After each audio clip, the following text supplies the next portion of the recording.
자, 이번 여론조사 결과 가장 두드러진 특징을 본다면 민주당 현역 의원의 고전, 또 친명계의 약진으로 요약이 됩니다. 최대 격전지 세 곳을 모두 현역 의원들이 밀렸습니다. 광주 서구부터 한번 살펴보도록 하겠습니다. 자, 한국의 희망 양양자 의원 지역구인데요. 지금 화면에 그래픽이 나가고 있습니다. 비례대표 민주당 김경만, 정의당 강은미, 천정배 전 의원 등 전 현직이 대거 출마해 다자구도를 이루고 있죠. 선호도에서 원외 양부남 민주당 법률위원장이 선두입니다. 고검장 출신이고 대표적인 친명계 인사입니다. 자, 동남갑도 한번 살펴볼까요? 민주당 원외 인사 두 명이 이제 치열한 선두 경쟁인데 정진욱, 이재명 대표 정무특보, 또 노형욱 전 국토부 장관이 오차범인의 선두 다툼, 또 현역 윤영덕 의원은 3위에 그쳤습니다. 정진욱 특보는 또 이 대표와 함께 동조 단식까지 했던 뭐 대표적인 친명계 인사라고 볼 수 있습니다. 자, 동남을 한번 보여주실까요? 자, 역시 현역인 이병훈 의원이 2위에 그치면서 1위 김성환 전 동구청장과 15%의 격차가 벌어졌습니다. 김성환 전 청장 역시 윤석열 정권 폭정 저지, 이재명 대표 단식 지지를 선언하며 삭발을 하고 기자회견까지 열었던 친명계 인사입니다. 현재 광주 지역은 현역인 민주당 송갑석 전 최고위원, 이용빈 의원을 제외하고는 원외 인사에게 모두 밀리는 것으로 지금 나타나고 있는데, 자, 이재명 민주당 대표를 둘러싼 당내 갈등의 여파가 뭐 반영이 됐다 이렇게 분석해 볼 수도 있을 것 같습니다.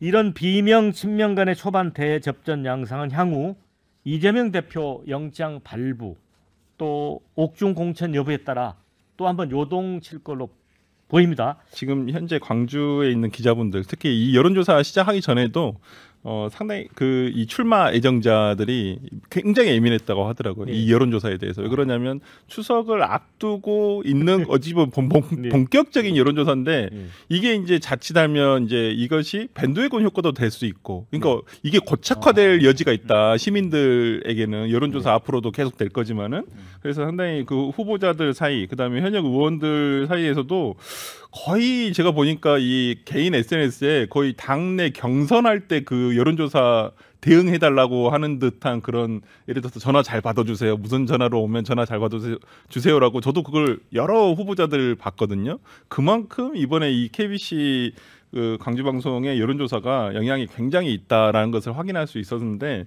뭐 대체적으로 지금 광주 전남에서 이 KBC 여론조사 말고 다른 여론조사에서도 현역 의원에 대한 교체율이 한 70% 정도가 됐습니다. 민심이. 그래서 다른 지역은 한 50% 정도가 되거든요. 그래서 광주 전남 지역이 특히나 이 현역 의원에 대한 교체 희망이 굉장히 높다라는 것을 확인할 수 있는 가운데서 이번에 이 여론조사가 나온 거라서 상당히 좀 의미는 있다라고 저는 보입니다. 특히나 뭐 현역 의원에게는 앞으로의 선거 전략이라든지 공천 과정, 그다음에 경선 과정에서의 전략을 아마 수정해야 될 수도 있다라는 생각이 있어서 현재로서는 아마 시민들이 느끼고 있는 정확한 운동을 선거 운동으로서의 반영이 아니라 이미지, 아니면 그 뉴스 보도라든지 어떠한 우리가 언론 보도를 통해서 이 사람이 행동해 왔던 것들에 대한 것들이 반영됐다고 볼 수 있기 때문에 어느 정도 저는 그래도 의미가 있지만은 이것이 확정적인 것은 아니다. 왜 그러냐면 민주당 선거는 경선 자체가 방식이 권리당원 50%, 일반 시민 50%의 그 결과값을 가지고 하는 것이거든요. 근데 지금 이러한 여론조사라는 것은 권리당원도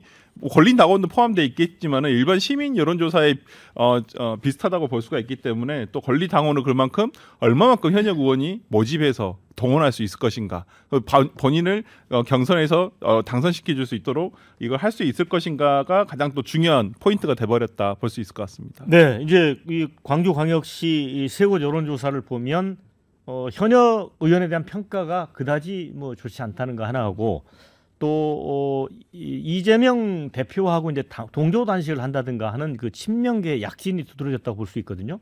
김영준 님, 이건 어떻게 보세요? 네, 지금 저는 이제 지금 현재로는 뭐 이재명 대표의 말하자면 그 투쟁 혹은 단식 이런 것들이 호남에 계시는 지지자들이나 어른들한테 통하고 있다라는 것이 이렇게 반영된다고 보여져요. 그러니까 친 이재명계가 상당히 어떤 그 여론조사에서 조직력도 가지고 힘도 있다는 것이 반증되고 있습니다만은 이번 총선은 제가 보기에는 과거 17대 국회에 말하면 노무현 탄핵하면서 열린우리당이 만들어지고 지금 현재 민주당의 내부 사정으로 보면 사실은 뭐 분당도 이 가능성이 있고 여러 가지 어떤 잠재된 시나리오들이 굉장히 불안정성이 굉장히 높기 때문에 가령 지금 양양자 의원 같은 경우는 뭐 광주에 출마할 의지가 없을 수도 있거든. 이름만 올라 있을 뿐이지 수도권에서 다른 당 이름으로 나올 수 있고 또 이런 지금 현재 지역에서는 뭐 7%밖에 아니지만 수도권에서 압도적인 지지로 당선될 수도 있는 가능성도 있다라는 측면에서 또 하나는 뭐 오늘 내일 지나가면 이재명 대표의 거취 문제라든지 구속 여부라든지 이런 것들 또 당내에서 가결파 의원들이 어떻게 대응하느냐 뭐 송갑석 의원 중심으로 해서 새롭게 진지전을 구축해서 그 사람들과의 싸움의 여파에 따라서 호남의 민심은 저는 분명히 바뀔 수 있다라고 보여집니다. 따라서 저는 내년 2, 3월 달에 여론조사야말로 실제 여론조사고 지금은 지금까지 했던 일에 대한 소위 중간 평가다라고 해서 생각해서 이 사람들이 일이 나왔다고 해서 당선 가능성이 바로 높다. 또 국회의원 될 것이다. 저는 그렇게까지는 생각하는 것은 좀 너무 앞선 평가다 봅니다. 신성호 의원님, 자, 이 이제 광주 지역 여론조사 3개를 제가 소개를 해드렸는데 뭐 국민의힘에서 봤을 때 뭔가 좀 뭐 참조가 될 만하달까 뭐 이런 부분이 좀 있나요? 우선 21대 국회 그러니까 2020년 이후에 21대 국회가 특히나 정치 불신을 넘어선 혐오의 대상이 됐다고 평가받을 수준이 좀 있었어요. 그 부분이 좀 저는 좀 반영됐다고 봐요. 그러니까 여야를 막론하고 이번 21대 국회의원들은 수준이 떨어진다라고 보는 거예요. 국민들 입장에서. 그래서 현역 교체 지수가 어느 국회보다 높은다는 전제를 해야 돼요. 다만 이제 호남 지역은 내가 광주에 아마 8개 지역구 있는 걸로 보이는데 KBS에 조사한 거 보면은 그래도 원외에 그러니까 현역 가운데는 송갑석 이용빈 의원을 제외하기는 원외에게 밀린다는 결과가 나왔다는 거 아니에요. 이렇게 되면 제가 봐도 사실 양향자 의원 외에는 여기 이모 의원, 윤모 의원은 저도 이름을 들어본 적이 없어요. 미안한 이야기지만 저도 언론을 통해서 신문이나 방송을 통해서 국회에서 접할 수밖에 없는데 상대당이긴 하지만 의원들의 존재감이 없었던 거예요. 아, 이분들도 마치 국민의힘 의원들이 영남 지역에서 쉽게 당선됐듯이 이분들 역시 호남에서 민주당 간판 달고 쉽게 당선된 들 아니겠냐는 의심이 들고 이 부분을 광주 시민들이 냉정하게 보고 있다. 그래서 원애들이 좀 더 선명하게 존재감 있는 이런 분들이 부각되는 것 아니냐 이 정도 판단을 하고 있죠. 네, 신윤기 대표. 우리 신 의원님 말씀 보면은 이제 국민의힘도 지금 영남의 지역구를 둔 현역 의원들이 이렇게 광주 여론조사처럼 그렇게 고전할 가능성도 있어 보여요. 뭐 거의 그 데칼코마니처럼 이제 호남에서도 이런 영향이 있다 그러면 아마 대구나 TK 쪽도 아마 비슷하지 않을까 싶은데요. 아무래도 좀 민주당에 있는 그 호남 쪽, 그러니까 광주와 전남 쪽에 있는 의원들에 대해서 국민들이 그 잘 존재감을 인식하기가 매우 어려운 것도 사실입니다. 그래서 이 현역 불신이라는 것이 하나의 포인트가 있는 것 같고 또 하나는 저는 민주당 불신이에요. 사실은 호남에서도 지금 지난 그 4월 5일에 있었던 재보궐선거에서 진보당에게까지 그 어떻게 보면은 내주지 않았습니까? 당시 이상직 의원이 이제 자리를 비우면서 민주당이 공천은 안 했습니다만은 어쨌든 무소속으로 출마하신 분들이 많이 있는데 거기서 진보당한테까지 밀렸다라는 것은 사실상 또 민주당이 심판을 받았다고 볼 수밖에 없거든요. 그래서 저는 그러면 이 흐름이 바뀔 것이냐? 그럼 지난 4월부터 올해가 10월이니까 한 6개월 동안 별로 잘한 게 없잖아요, 지금 양당이. 그렇기 때문에 저는 이 불신 현상은 더 유지 강화될 수밖에 없을 것이고 아마 내년 총선 때는 지금은 아마 상상도 못하는 그런 일들이 좀 벌어질 가능성이 저는 매우 높다. 저는 이렇게 봅니다. 자, 그 다음에는 이제 순천 지역 그 여론조사를 좀 보겠습니다. 자, 이번 이제 총선 후보 선호도 여론조사에서 이제 놀랄만한 게 또 하나가 전남 동부권에서 국민의힘 후보들이 약진하고 있다는 겁니다. 대개 이제 다른 지역은 한 자릿수 지지율에 그쳤는데 이 순천, 광양, 곡성, 구례, 갑, 을 지역 모두 두 자릿수의 선호도를 기록하면서 경쟁력을 확인했습니다. 국민의힘이 서진 정책을 펴면서 이제 거점으로 불리는 곳인데 한번 보겠습니다. 먼저 순천, 광양, 곡성, 구례, 갑. 자, 여기는 천하람 국민의힘 순천갑 당협위원장이 13.9%입니다. 현역인 소병철 민주당 의원과는 5.5% 차인데 이거 오차 범위 안에 추격입니다. 자, 그리고 이제 다음 지역구인데요. 순천, 광양, 곡성, 구례, 을입니다. 여기 이정현 전 의원. 예전에 이제 새누리당 전 대표까지 지내셨고 삼선 의원이죠. 자, 아직 공식 출마 선언도 하지 않았고 지역구도 뭐 여기로 가겠다 이렇게 찝은 게 아니에요. 그런데 두 자릿수 선호도 기록을 했습니다. 현역 서동용 민주당 의원을 2.4% 차로 지금 추격하고 있습니다. 오차 범위 안에서 접전입니다. 자, 이 어쨌든 엄청난 경쟁력이 확인이 됐거든요. 이걸 정정을 하셔야 예, 될까요? 예. 11.2%로 정정을 좀 하셔야 될 것 같습니다. 네. 예, 서동영 후보와 표를 차이가 한 번 더 보여주긴 하겠는데 표. 서동영 후보 24.6%. 예. 네. 네, 24.6%입니다. 24.6%. 11.4% 차이. 네, 11.4% 차이. 그리고 어쨌든 뭐 두 천하람 이정현 전 의원 경쟁력이 확인이 됐어요. 네. 어떻게 보세요? 일단 전남 동부권은 약간 정치적인 색깔이 다릅니다. 이 광주나 목포 같은 이제 전남 서부권과 좀 다른 정치적 성향을 보여주고 있거든요. 그러니까 특히나 이 순천 지역구 같은 경우는 과거 이정현 의원이 당선됐을 정도로 상당히 그 이념 투표보다는 오히려 가치 투표, 이익 투표에 훨씬 더 앞서 있는 지역입니다. 특히 순천과 광양, 여수도 마찬가지. 지금 이 지역들은 아마 지금 선거구 조정이 될 확률이 굉장히 높습니다. 여수 같은 경우는 인구가 하한선에 미치지 못하는 지금 지역구가 하나 생겨가지고 그게 조정이 될 수도 있고, 순천, 광양, 곡성, 구례, 갑, 을이 있는데 이것도 아마 조정이 될 여지가 굉장히 많은데, 어찌되었든 간에 지금 가장 눈여겨볼 것들은 그 천하람 천하람 위원장이 상당히 많은 그 지금 득표를 하고 있다는 것이거든요. 이것이 일단은 그 천하람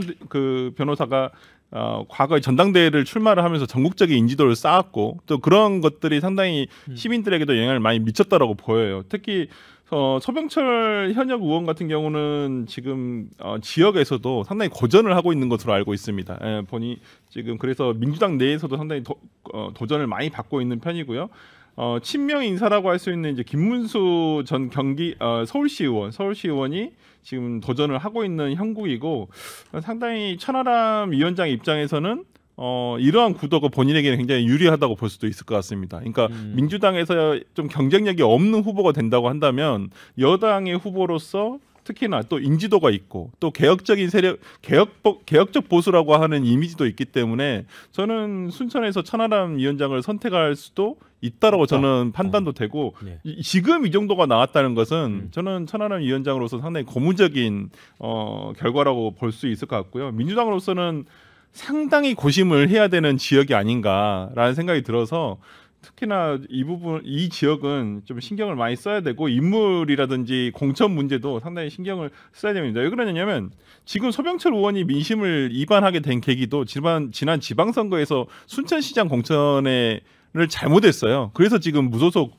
노광구 시장이 돼버렸거든요. 그러한 점 등이 반영이 된 것으로 보이고, 그러니까 순천 광양인데 여기가 서동영 의원 현역 의원이 있는 곳은 이제 광양이 주로 많은 지역을 포함하고 있는데, 서동영 의원도 뭐 현역 의원입니다만은 이렇게 두각을 나타내지는 못했어요. 그러니까 국회에서 서울 정치에서. 그렇기 때문에 어떤 지금 이정현 의원님 같은 경우는 지금 광양을 가신다는 말도 있고, 그 다음에 서구, 아까 우리가 봤던 광주 서구 을에 출마한다라는 뭐 얘기도 있고, 그래서 아직은 유동적이긴 합니다만은 광양 같은 경우도 근데 서동영 의원을 제외하고 이정현 전 의원이 없다고 한다면 실제 경쟁력 있는 후보는 별로 없다라는 전제하에서 이 부분을 민주당에서 어떻게 고민을 할 것인가, 그 다음에 현역인 서동영 의원은 어떻게 방어를 할 것인가 한번 고민해 볼 부분입니다. 신은규 대표는 우리 천하람 당협위원장 약진을 어떻게 보세요?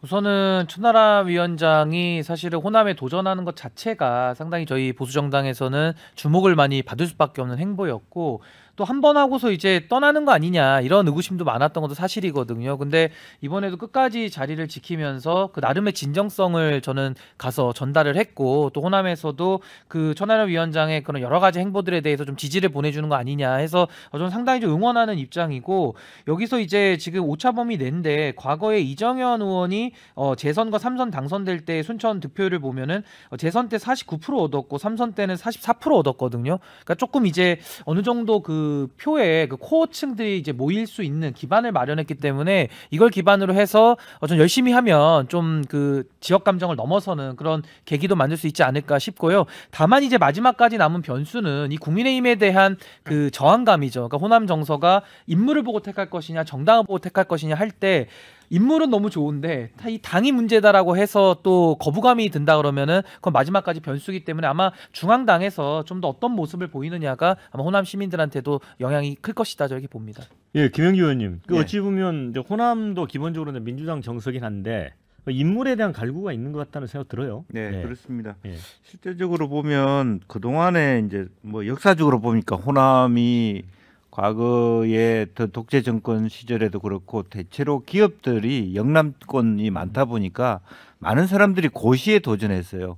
그러다 보니까 운동권 아니면 검사, 판사 이렇게 또 뭐 행정가 이렇게밖에 나올 수 없는 어떤 구조적인 어떤 모순이 있었죠. 이제 그 결과로서 실제적으로 뭐 이렇게 그 의외로 지금 현재 광주 전남에 있는 국회의원의 그 구성원들을 보면 일부 뭐 우리 그 행정부시장이나 이런 경험을 하신 분도 있습니다만은 실제로 총학생회장 출신이 많거나 혹은 검사, 판사 출신들이 많게 되는. 그런데 지금 우리가 미래로 갔을 때는 조금 더 호남에서도 좀 다양한 인재들을 발굴해내는 그런 게 필요한 거 아니냐. 그런데 호남의 정서, 광주의 정서는 원로들이 다 정치하는 원로들이 계신단 말이죠. 사실은 그렇기 때문에 계속 그런 정치권에 줄 서 있는 사람들이 국회의원으로 나오는 그럼으로써 자기 한계들을 극복하지 못하고 있는 부분도 있다.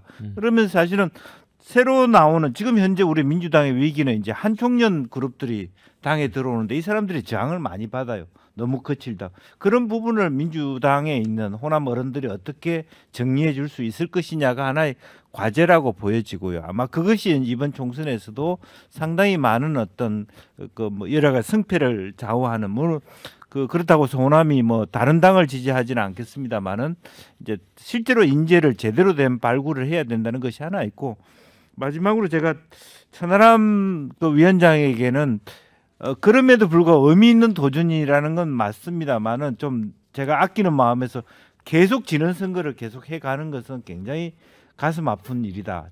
이제 그런 말도 좀 듣고 싶어요. 왜냐하면 총선이라는 것이 아까 그런 얘기 있었습니다만은 내년 총선의 기조가 윤정부를 심판하는 기조가 있기 때문에 상당히 안 그래도 호남에서 국민의힘이 이기기 어려운데 더 이기기 어려운 국면이 될 것이다. 그런 것이 보여지는 겁니다. 네, 자 이번 여론조사는 KBC 광주방송이 리서치부에 의뢰해서 광주 지역은 지난 29일과 22일, 전남 지역은 22일에서 23일 사이 각 지역 만 18세 이하 유권자 500명을 대상으로 만 18세 이상 유권자 500명을 대상으로 ARS 자동 응답 방식을 통해 조사를 했습니다. 표본 오차 95% 신뢰 수준 플러스 마이너스 4.4%였음을 알려드리고요. 자세한 내용 중앙선거 여론조사 심의위원회 홈페이지에서 확인하실 수 있습니다. 자, 그리고 이제 마지막으로 좀 살펴볼 여론조사는 올드보이 박지원 또 이 천정배 두 분에 대한 조사 결과입니다.